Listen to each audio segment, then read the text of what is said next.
Counters are one of the most common application of flip-flop amongst other uses, but for this course we are going to look at the use of flip-flops in designing counters in more details. So we say that a counter is a sequential logic circuit that repeatedly passes through fixed and finite numbers of states, and counters belong to a group of logic circuits that are referred to as state machines. State machines are designed with flip-flops and combinational logic circuits. And now looking at the counters, they may be classified according to the clocking method of their state transition. If the transition from one state to another is effected by a common clock to all the constituent flip-flops, then the counter is said to be synchronous. On the other hand, if the clocking is effected by different clocks to the flip-flops, then the counter is said to be asynchronous or of flip type.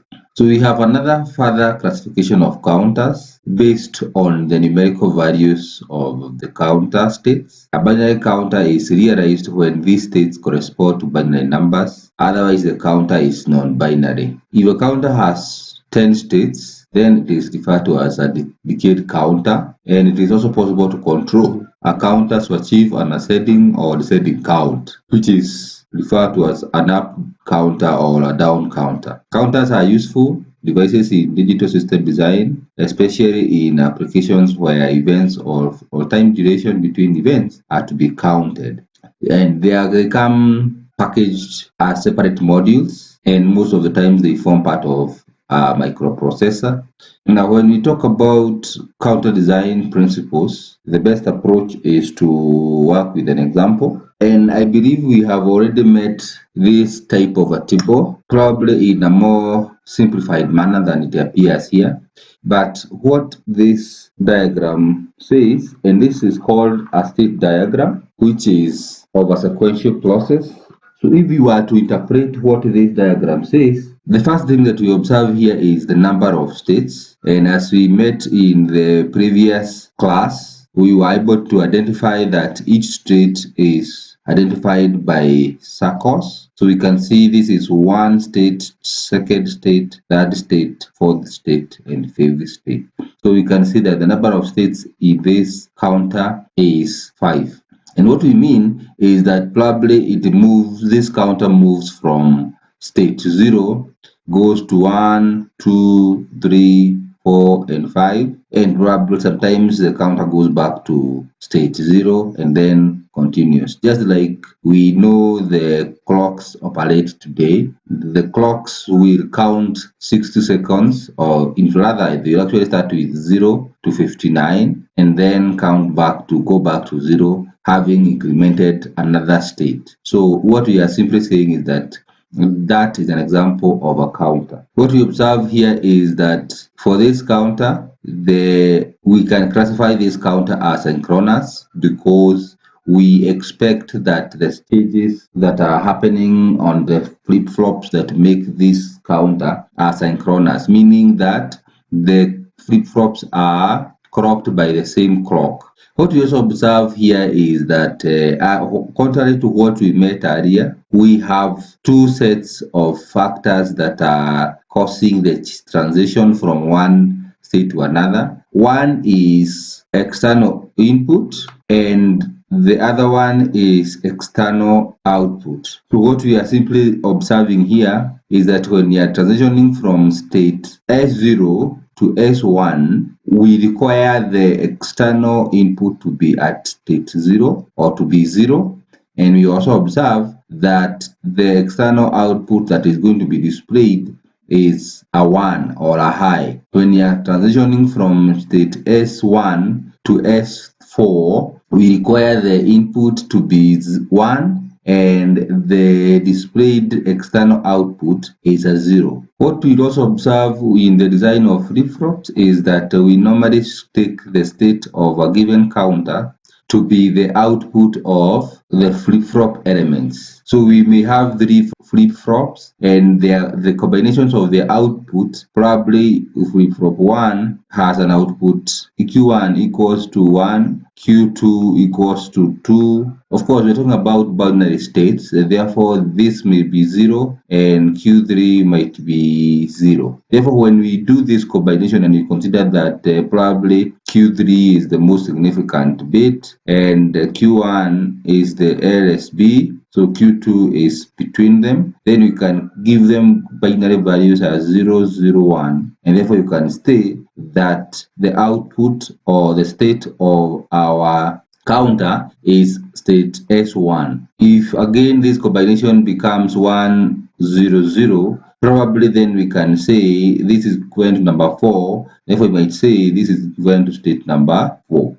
Therefore, what we observe, having mentioned that, is that if we have 5 states like we do, then we can form the 5 states using 3 flip-flops. Why 3? Because we say 2 to power n, the n being the number of flip-flops, is equal to the number of maximum states that we can have. So if we want 5, we can see 5 is more than 4, which is 2 to power 2. If we had 4 states, then we could have used 2 flip-flops. And therefore, because we have 5, then we would use the higher number of that results from the multiples of 2, which is 2 to power 3, giving us 8.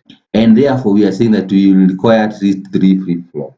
So having designed or decided on the number of flip-flops that are required, we now move to the next step in the counter design process, which is now to design the state table. And we normally design the state table like we did when we were designing the output waveform of a combination of flip-flops. And what we did was to start with the present state. And we can say that the present state is going to be described by the 3 flip-flops, and we can give them alphanumeric values that we call them QA, QB, and QC.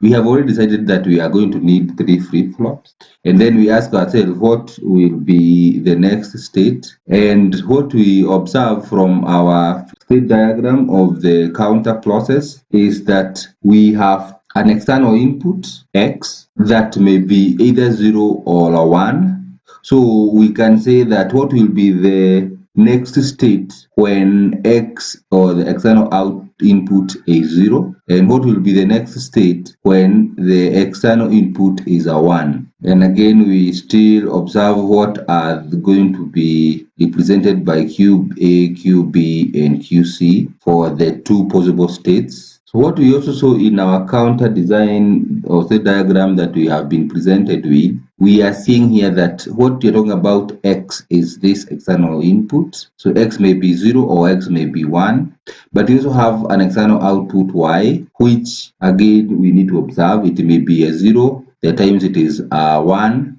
So we, in our state table, we still need to take factor of those possibilities, and therefore we observe what is our output y when x is 0 and what is our output y when x is 1. And we can simply start by saying, if we find ourselves in state S0, when x is equals to 0, like we can see here, then we can see that state 0 is transitioning to state 1. So when x is 0, we are moving to S1. But when x is 1, we are seeing that state S0 remains at the next state becomes S0 or doesn't change the state. And when we are making this transition for x is 1, we also observe that y is 1, and you observe again when you are making this transition for x is 0, our y is also 1. We ask ourselves, if we were in state S1, how do we go? When x is 0, we can see that we are moving to state S3. And what is our output at that point? Our output, we can see the output at that stage is a 1. So when x is 0, y is a 1.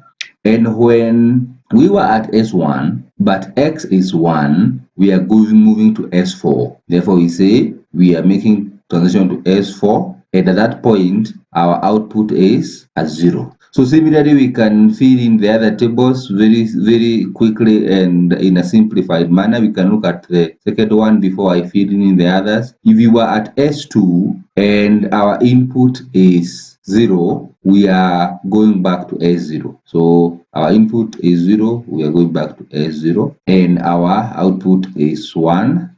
But when input is 1, we observe that we are going to S3, and at that point our output Y is 0. So I'll fill in the others, and clearly we can see that this is the state table that we observe, which is similar to what we have been developing here. So we are getting 0 there and 1, 1 there. And when we were at S3, we go to S0 when X is 0, and S3 when X is 1.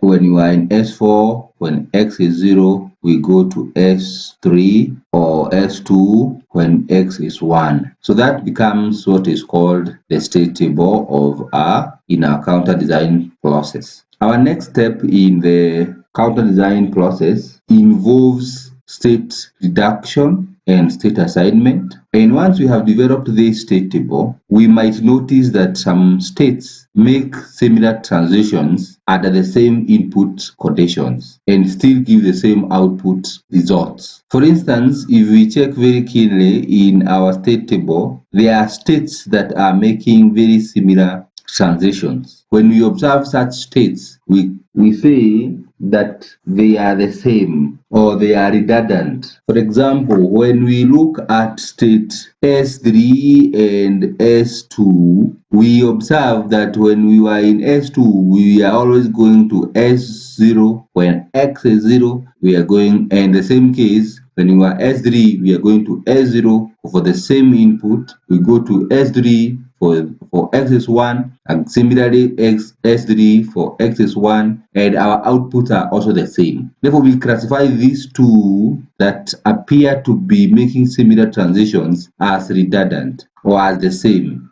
or identical. And one thing, therefore, that we do for such identical states is to reduce them. So when we observe that these two states are identical, what we normally do is to reduce, or what is called state reduction. We reduce the redundant state, and we assign the one that is reduced to be equivalent to the one that was identical to it. So we can say that S2 and S3 are the same because they are making all similar transitions, and therefore we will remove state S3 altogether, and whenever we find state S3, we change it to be what we replaced it with, which is S2. So we say whenever we are having S3, we'll symbolize it as S2. So that is the second step, which is called state reduction, and therefore we have a reduced table that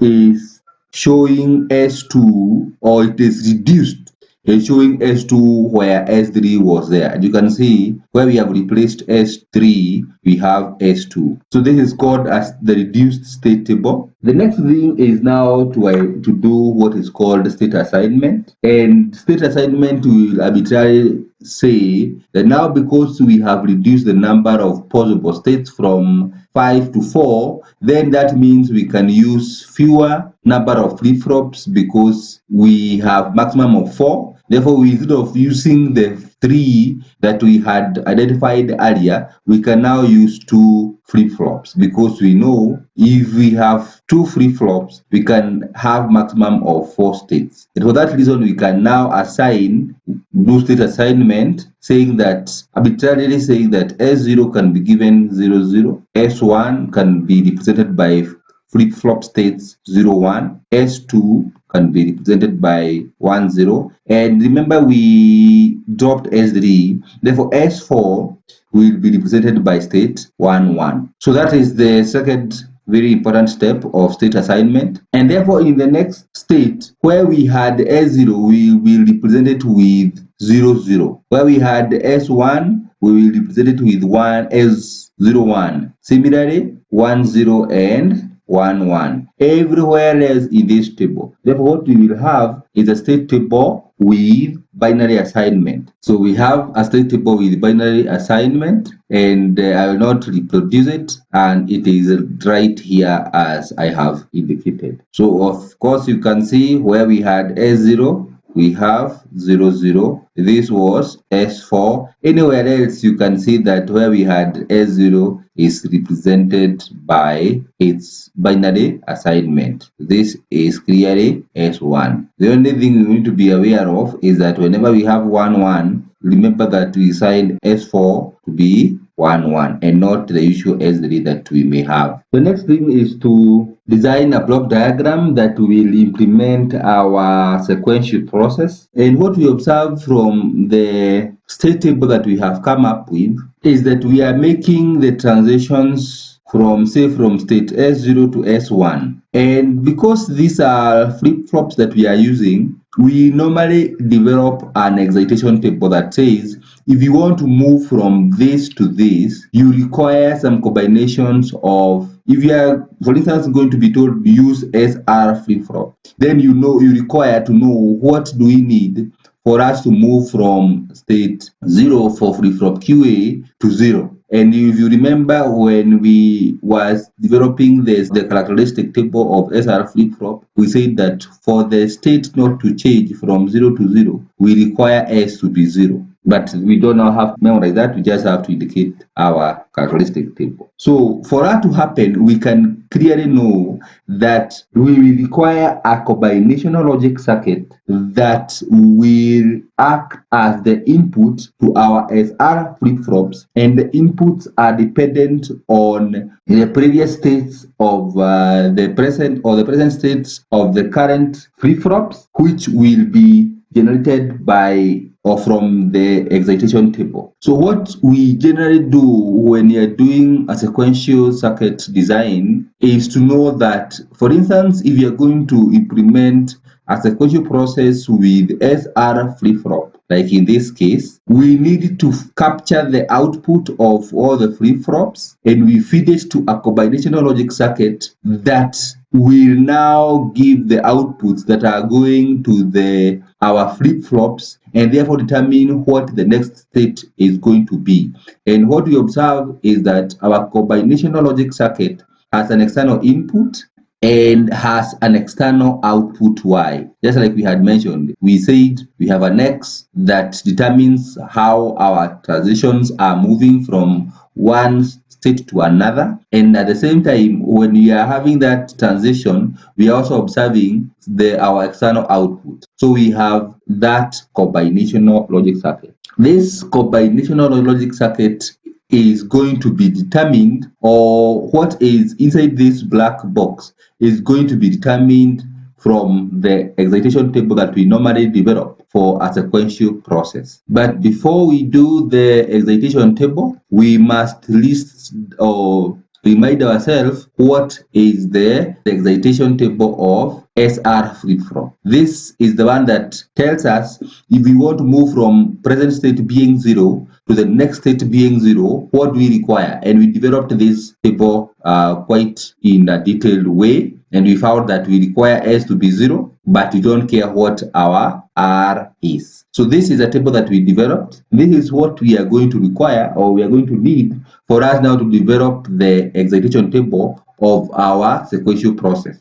So we will follow the similar procedure for developing the excitation table for our sequential circuit, and the excitation table always follows the same format, which we ask ourselves what is our present state, and the present state is defined by two flip-flop states, that is QA and QB, and then what is the required input, or the external input for us to make that transition, which we are calling X. This time X will vary between 0 and 1. And then we ask ourselves what is the next state.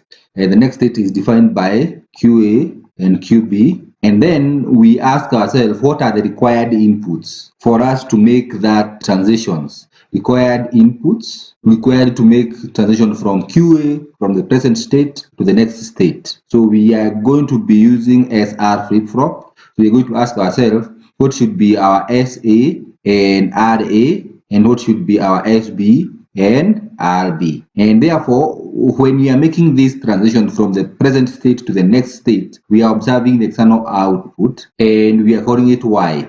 So for instance, we were saying that we had said when we are moving from state 0, 0, which was state S0 is defined or assigned as 0, 0, S1 is assigned as 0, 1, 1, 0, and state S3, not S3, we give it S4 and is defined as 1, 1.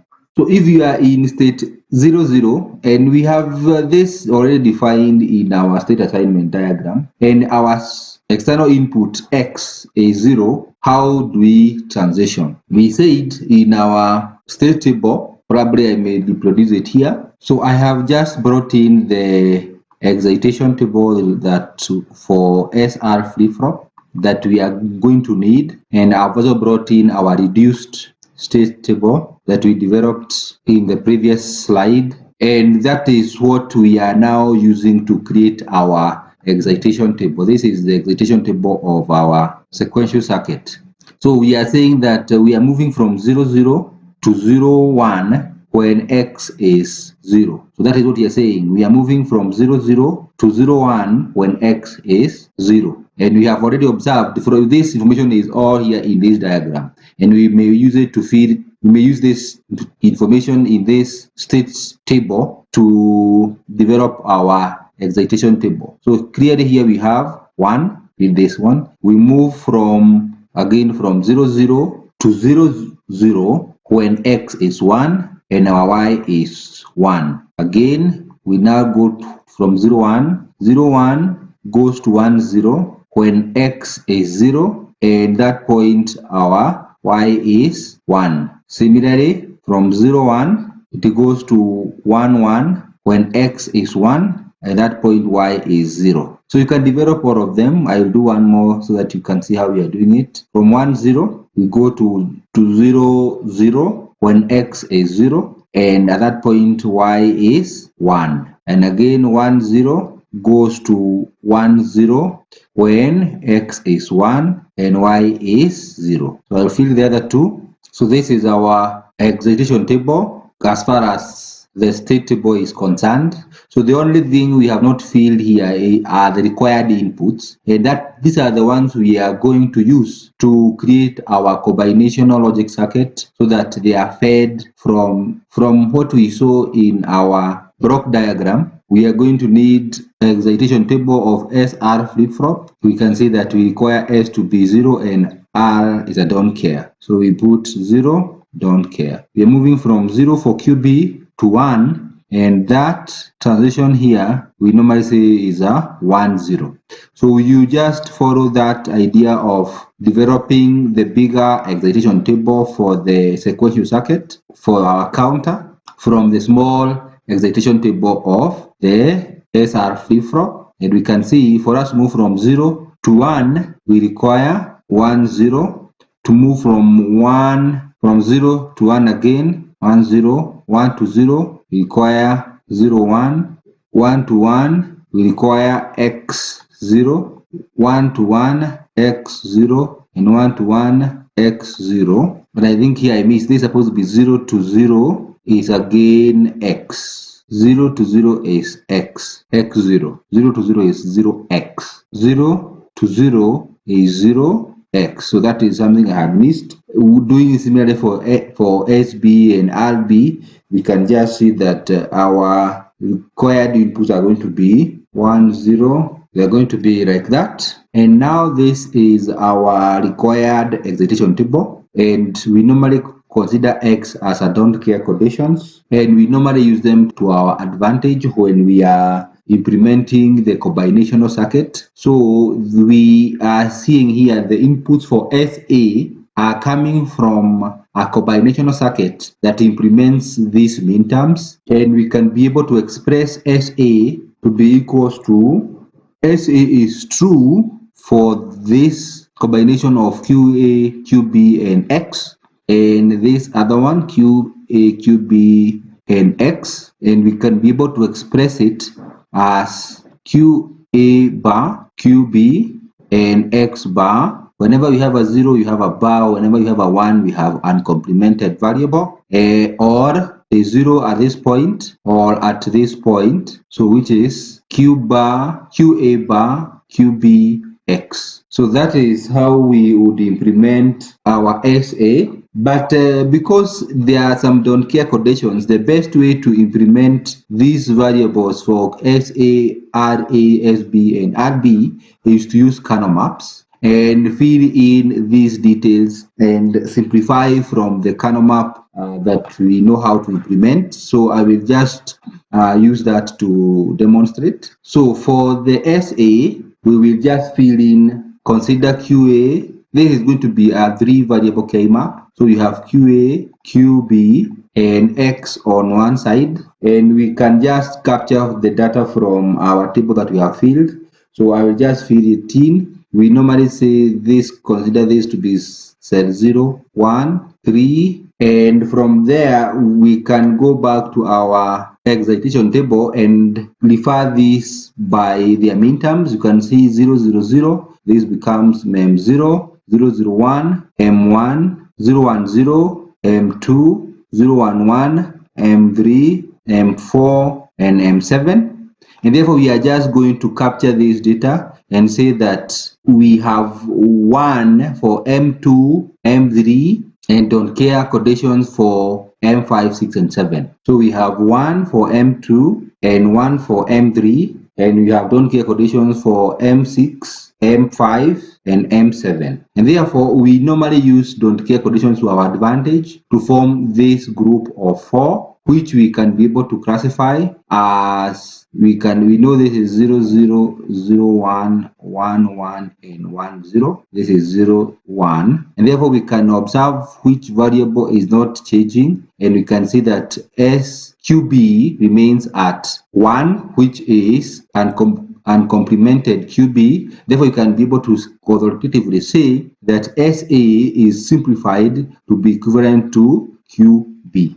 And we can do another one for RB. So again, we know that RB is formed by the outputs of QA, QB, and X. And we know that they are taking this form, and therefore we fill them in the kernel map. And from our table, from our excitation table, we can see that, I meant RA for sure. I think I should have not mentioned RB. We are getting 1 for M4, and don't care conditions are going to M0, M1 only. So this is RA, and therefore we just fill that as such. We can always label our cells the way I showed you: 0, 1, 2, 3, 2, 3, 4, 5, 6, 7. And then we say M4 is a 1, and M0 is an X, and M1 is an X. And therefore, we can form a group of 2. We can only form a group of 2 by forming a vertical selector, which now combines our don't care condition and 1. And if you look at the variable that is not changing, we observe that here we have X is bar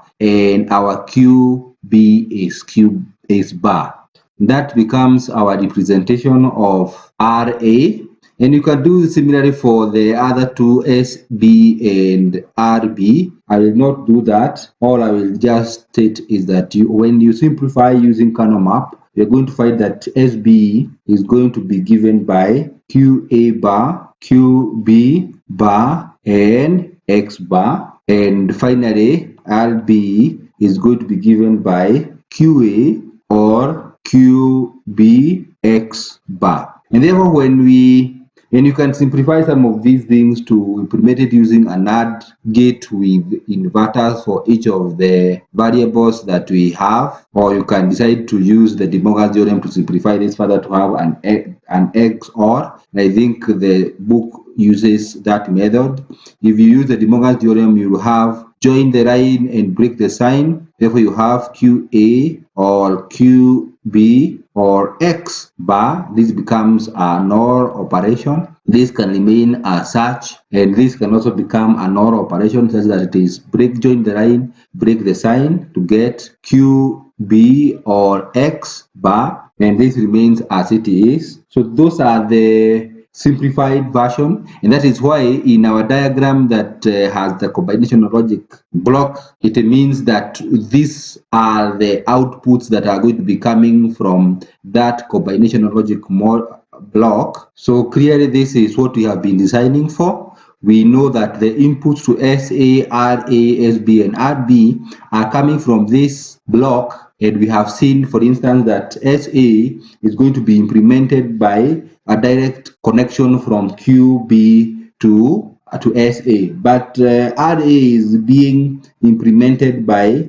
QB or X bar, and therefore this is where we are going to need the combinational gates, and this is clearly an OR gate. So that is the purpose. We know that our sequential circuit will take this form. It will require a combinational logic circuit that implements the inputs to the flip-flops, and therefore, because we have now reached that point where we have known what exactly this is in this block, therefore we can now replace it to form our final combinational logic circuits. And therefore our final logic circuit will take the shape that is shown in this diagram, because we have seen that SA is equivalent to QB. You can see that signal is coming directly from QB and being fed directly to SA. But we have seen that RA is equivalent to QB or NOR X. So what you can see is that this is our NOR gate, and we are getting our X external input.